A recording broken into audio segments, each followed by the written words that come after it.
नमस्कार भावांनो बहिणींनो, काय म्हटली का? आज छकू दीदीनं घरं पुसले, घरं पुसून घेतले तिनं. आता कपडे धुवायचे, आता भांडे घासायला बसली. मला म्हणे तू स्वयंपाक करून घे, आज तुमच्या ताईला खिचडी बनवायची. तर छकू आणि तिचे पप्पा खिचडी खात नाही, आम्हाला दोघा माय लेकरापुरतीच खिचडी बनवायची आहे ना छकू. तर थोडीशी खिचडी बनवायची दोघायला आणि यायला बनवायची वालपापडी. वालपापडीची भाजी बनवते आणि परत काय बनवायचं हो तुम्हाला? त्याचं काय नाही, दोघायचं जे मी दिलं नाही दोघायला ते खाते. जास्त आपल्या हरसू भैयाची नाटके असतात ना छकू दीदी.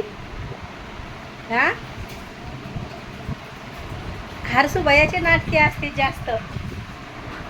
बाहेरचं वातावरण लय पावसाचं व्हायले पा, कसं बाल्कनीत अंधार अंधार दिसायला लागलाय, लय दिसायला लागलाय छकू. तर छकूचं काय नसतं, ती जे असलं ते खाती. जसं मलमली जाय मम्मी तू स्वयंपाकाची तयारी कर, दाजी अगरबत्ती हे करून पूजापाती करून जाईल कामावर. तर आज तुमच्या ताईला स्वयंपाकाचंच काम आहे, बाकी घरातलं काहीच काम नाही. म्हणजे छकूच सांभाळायला लागेल. तर राहू दे म्हणे, पण ती लय पाण्यात राहते त्याच्यामुळं मला नको वाटतंय. असं वाटतंय नको. छकू आता इकडं दशामाता बसणार आहे, तर सगळ्याच्या साफसफाया चालल्यात बरं घराच्या आपल्या होईल. हे मी डबे सगळे पॅक करून ठेवलेत, घरात लय धूळ होती, मग सारखी धूळ येत राहते. लय भांडे पॅक करून पण ठेवलेत आहे ना छकू. छकूला ड्रेसचा कलर आवडेल नाही म्हणते, ड्रेस काऊन घालते हो, मला आवडत नाही हो कलर. आईला हे कलर आवडेल नाही आणि तुमच्या दाजीला हे कलर आवडेल नाही, पण मला आवडला होता म्हणून मी म्हणलं होतं हेच घ्या आहे ना छकू. तर एकदा दोनदाच घातले ड्रेस नाही घेडत, आणि गावाकडे दोनदा. ते पण शेंगा तोडत होतो ना आम्ही, त्यात नव्हता का हेडो टाकला मी. शेंगा उबाळल्या होत्या आईनं आहे ना छकू, शिजवल्या होत्या, ते हेडो टाकला होता. हा वावरात टाकला होता ते आईनं. तर लय भारी, हा केळीच्या पानावर, त्या केळीच्या पानावर लय भारी वाटते ते खायला. मला लय आवडतंय केळीच्या पानावर जेवण करायला बरं छकू. मग आईला म्हणलं आई काहीतरी बनवू आपण याच्यावर मी जेवण करेन म्हणलं केळीच्या पानावर. आईला माहिती ताईला आवडते केळीचे पानं. कोकणमध्ये तर हेडो काढतात तर किती केळीच्या पानावर दाखवतात आहे ना छकू. आवडते मला केळीची पानं, लसलस असते. तर मग ते हेडो काढला होता तवा ड्रेस घातला, तर छकूच्या कपड्याला पण शेंगाचे डाग पडले होते आहे ना ग छकू. आणि तुमच्या दाजीला ड्रेस बिलकुल आवडेल नाही, मला लय आवडतो ड्रेस. लय का लय कॉलरवाला आहे म्हणून. पण आई म्हणे काय कलर घेतलाय म्हणे ताई. तर मग तुमच्या दाजी म्हणे खरंच मामीनं कसा कलर घेतलाय का, पण एकच कलर होता ह्यो आणि बाकी कलरच नव्हते म्हणून घेतला होता छकू म्या. असे कॉलरवाला ड्रेस शिवायला कसा वाटेल छकू? छान वाटेल का? आता तुमच्या ताईला करायचा आहे स्वयंपाक, खिचडी बनवणं लागन तर गरम गरमच बनवीन नंतर. लय हरसूचे नाटके असतात, खिचडी बनव मम्मी तर ताक पोळ. काल काय म्हणे साबुदाण्याची खीर बनवून दे म्हणे, मला घडीत बुद्धी आहे म्हणे साबुदाण्याची खीर बनवून दे मम्मी मला. आता मी बऱ्याच दिवसापासून रेसिपी चॅनलवर सोडल्याच नाही, आपल्या चॅनलवर म्हणजे रेसिपीच टाकणार. तर भैया म्हणे तू रेसिपी काढून टाकणार, मी बंदच केली. ह्या पा साबुदाणा भिजू घातला म्हणे खीर बनव. मग हे भिजू घातला तर खीर बनव म्हणे मम्मी. तर म्हणलं बरं देते बनवून. मला खायची म्हणे वाटीत घेऊन खीर, काचाच्या वाटीत. रेसिपीची व्हिडिओ टाकायची ना, आता नाही टाकायला. तू काऊन नाही टाकत? मला त्याचं कारण पण सांगितलं तू बीबीला असताना. हा नाव ठेवतात म्हणून. हा की कांदाच टाकला, टमाटोच टाकलं. तुम्ही सांगा की काय म्हणायचं व्हिडिओ मध्ये आम्ही ते ऐकून नसून म्हणलं कॅमेरा. मग त्याच्यामुळं मग मी ते बंद केलं रेसिपी टाकायला. तर भैया काय म्हणे मला काचाच्या वाटीत खीर खायची. म्हणलं बरं. मग मी साबुदाणा भिजू घातला, तर आता ते कॅन्सल कर म्हणे मला गोड. तू रेसिपीचा व्हिडिओ टाकायचा बरं, लोकल काही नाव ठेवल्याशिवाय काही येतच नाही, दुसऱ्या नावच ठेवते. बर स्वतः तर काही तयारी येत नाही, दुसऱ्या पण नाव ठेवते. छकू दीदी पा आज कशी बोलायला लागली. तर मग भैया काय म्हणे खीर बनव. म्हणलं बरं. तर म्हणे मला गोड नाही खायचं घडीत, म्हणजे मग आता खिचडी बनव म्हणे. हा ना, आपल्या मिक्सरचं वायसर तुटलंय भांड्याचं, त्यानंच तोडलं ते बारक्या भांड्याचं. छोले भटुरे बनवायचे होते किती दिवसाचे. म्हणे आज मी महिना झाले भैयाला म्हणलं घेऊन ये मलाच जावं लागल, नाही तर मग तुमचे दाजी म्हणते घरी बसल्या बसल्या तुम्हाला तेवढे कामं केल्या जात नाही का. त्याला असं चांगलं खायची सवय आहे. तर मला बऱ्याच दिवसापासून म्हणे पुरणपोळी बनव म्हणे नुसतीच आशा लावून देतील काय बनवत नाही म्हणे. पुरणपोळी बनव म्हणे, ती बनवली नाही. छोटं भांडं आहे मसाला काढायचं.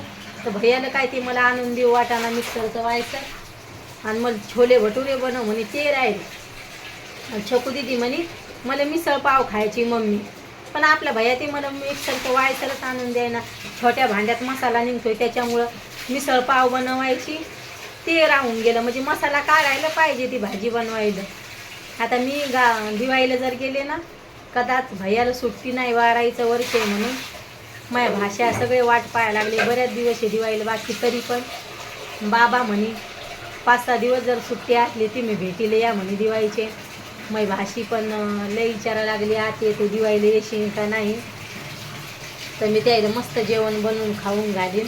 त्याला माहिती आहे आतीला लई भाज्या येतात म्हणून, त्याला लई आवडतात माझ्या भाज्या. ह्यांच्या मिसळ पाव बनव आतू, हे बनव आतू, ते बनव आतू. पण आता ह्या वर्षी काही नक्की नाही दिवाळीचं, काय माहिती काय होतं आहे. तर दुःख मला पण लय व्हायला लागले. म्हणजे दिवाळीला घरी जा आणि मग शाळेत हारसू टाकल्यामुळं मधात पण जाणं होत नाही दिवाळीला. पण ह्या वर्षी काय होतंय काय माहिती. मागच्या वर्षात गेले बँकेचेच कामं ते आधारू राहिले, काहीच झाले नाही. ते ऑनलाईनचीच कामं झाले नाही माहीत. आणि इकडं मग ते आपलं इंगळे आडनाव आहे ते इंगले करतात, मग त्याच्यामुळं मग मला इकडं काहीच कामं करू वाटत नाही. मग इंगले झाल्यावर मग वांदे येतात. भैयाला शाळेत टाकेले इंगळे नावे तर इंगले केले द्यायला, म्हणजे इकडं असं आहे ना छकू दिदी. तर छकू दिदी आता भांडे घासलेत, घरं पुसले, छकू दिदीनं कपडे धुवून टाकणार आहे. तर आता 1-1.5 घंटा लागन छकूला. सगळं साबण सोड्याची वाट लावती छकू दिदी. आता अख्खं साबण संपून टाकते ती एक लगेच तवा. मग छकू दिदी मुकी राहीन. आता तितकं म्हणे मी करते मम्मी, तर मी घेते आता भाजी करून, वालपापडीची भाजी करते. आणि व्हिडिओ कसा वाटतोय नक्की सांगा भावांनो बहिणींनो कमेंटमध्ये. आता तुमची ताई रेसिपीचे पण चॅनल खोलणार आहे, पण त्याला ते कोणालाच नाही सांगायचं मला चॅनल खोललं. तुम्हाला सांगेन ते मी मग यूट्यूब फॅमिली तुमच्या संग शेअर करीन मी. पण म्हणजे गावाकडे गेल्यावर कोणालाच म्हणायचं नाही चॅनल खोललं का काही, म्हणजे आपल्याला त्याच्यात पण वांदे आणतील. मग हसलं तर आपल्याला ते चांगलं वाटत नाही. त्यामुळं मग ते कोणालाच नाही. त्याच्यावर सगळे भारी भारी रेसिपी राहील, सगळं लाईफ राहील. मग कशी जगते काय जगते जेवण करताना सगळे. तर मग त्याच्यावर मी सगळे लगे चॅनल, म्हणजे ते लय भारी चॅनल राहील आपलं. क्वालिटी इशे आहे छकू, क्वालिटी इशीच चॅनल राहील, मस्त क्वालिटी इशे होईन त्याच्यावर लगे. आणि मग ते कोणालाच शेअर नाही करायचं, म्हणजे आपल्याला नाव ठेवतात असं तसं. पण जे चॅनल चालवते त्याला माहिती आहे. तर ते चॅनलचं नाव पण सांगायचं नाही, फक्त तुमच्या संग शेअर करीन भावांनो बहिणींनो. मी शेअर करीन नक्की तुमचं. ते आता दाजीला सांगितलं आहे मी मला चॅनल खोलायचं आहे. तर दाजी म्हणायला लागले तू आधी याच्यावर काम कर, त्याच्यानंतर दुसरं खोल. दाजीचा फुल सपोर्ट असतोय मला चॅनल खोलायला. ते काही नाही म्हणत नाही, आई बाबा नाही म्हणत नाही, माझे भाऊ बहिणी मला घरचे पण नाही म्हणत नाही खोलू नको. बाबाचा फुल सपोर्ट आहे, आईचा फुल सपोर्ट आहे, तुमच्या दाजीचा फुल सपोर्ट आहे. आणि सासूचा पण फुल सपोर्ट राहायचा. पण त्या बिमार होत्या त्याला माहीत नव्हतं मग चॅनल आहे म्हणून मी म्हणजे आत्याच्या नंतर हे चॅनल खोलेले. त्या राहिल्या ना या दुनिया, पण त्याला माहिती नव्हतं मग चॅनल आहे म्हणून. नाही तर मी त्याच्यासंग प्रत्येक गोष्ट शेअर करताय. मी जर म्हणलं असतं चॅनल आहे आत्या महत्व म्हणले असते बरं झालं. त्या काहीच नव्हतं बंधन, चॅनल चालू नका हे नाही खोला म्हणजे काहीच नव्हतं, सगळे फ्री आहे घरचे. तर मग दाजी म्हणे खोलायचं तर खोल, तर मी तुमच्या संग शेअर करीन. पण त्याला येळ आहे अजून 3-4 महिने येळ आहे त्याला. जर गावाकडे जाणं झालं आणि आपले सगळे कंप्लीट कामं झाले घरी, तर तुमची ताई लवकरात लवकर चॅनल खोलणार आहे. तर व्हिडिओ कसा वाटतोय नक्की सांगा भावांनो बहिणींनो कमेंटमध्ये. बाय भावांनो बहिणींनो, भेटते उद्याच्या व्हिडिओमध्ये.